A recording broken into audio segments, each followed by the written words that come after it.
If you're either bemoaning the lack of available beat-em-ups or that the genre has gone too far down the button-mashing hole, Wulverblade is here to satisfy your needs while challenging you to evolve your skills.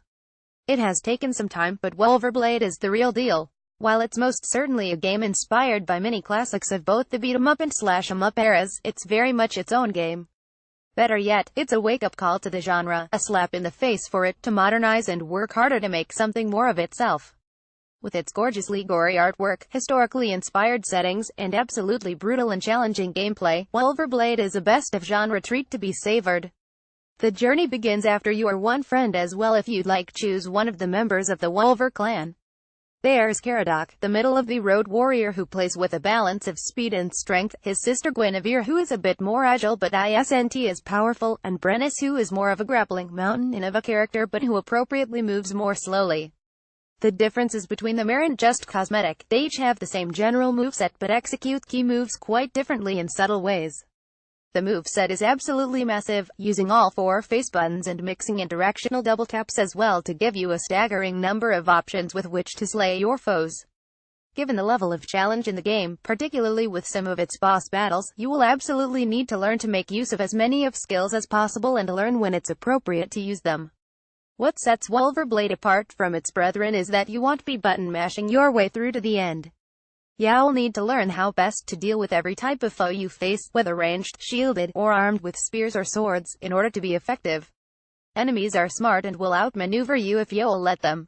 To survive, you'll need to use everything the game offers. Normal weapons or enemy body parts are found on the ground and can be thrown, while heavy weapons supplement your offensive capabilities. A rage meter will put you into a frenzy that will help you kill many foes, but it also recovers health. Even things like spikes or fire in the environment will help make quick work of waves of enemies. The boss fights are an even greater test as they have both formidable attacks and health. You'll need to watch for their telegraphed attacks and either dodge or counter them with one of your specific attacks in order to defeat them. While very little in the game is easy the first time around, if you're observant and develop appropriate strategies for dealing with your various opponents, you will find yourself cutting through the forces of your enemy in no time. The presentation of Wulverblade shines through with high-quality artwork, character design, and almost cinematic action sequences that play in silhouettes. Never has a game in this genre looked this stunning, and it may not happen again anytime soon.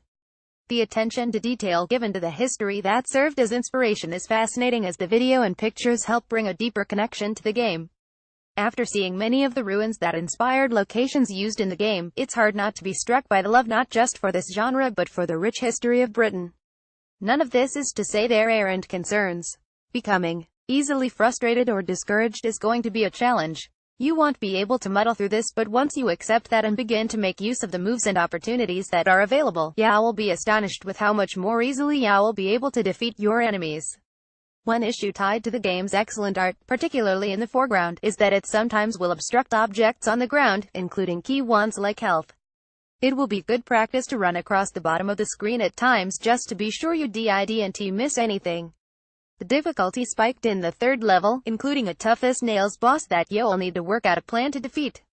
Even after I discovered how to beat him, the window of opportunity closed pretty quickly, and that led to some frustration. From that point on though, until the aggravatingly challenging final boss, I found that I was often able to get to each level's midway checkpoint, which you can then restart from often and work out a way to finish the level in just few additional attempts.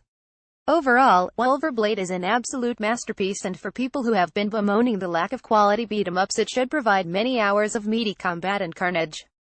To really enjoy it, you'll need to overcome falling into old habits and committing to learning all of the moves and nuance made available to you. Your reward will be a very viscerally satisfying and overall bloody good time, with some crazy surprises you won't want to miss out on.